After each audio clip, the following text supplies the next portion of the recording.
મહિલા ક્રિકેટ વિશ્વકપમાં ભારતીય ટીમની ઐતિહાસિક જીતની જામનગરમાં ઉજવણી.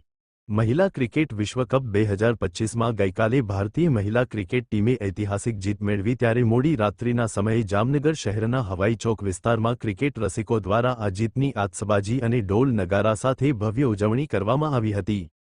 જામનગર શહેરના ડેપ્યુટી મેયર કૃષ્ણાબેન સોડા, શહેર ભાજપ અધ્યક્ષ બીનાબેન કોઠારી અને નગરસેવિકાઓ સહિતના ભાજપ મહિલા મોરચાના આગેવાનો તેમજ ક્રિકેટ રસિકો હવાઈ ચોક ખાતે એકઠા થયા હતા.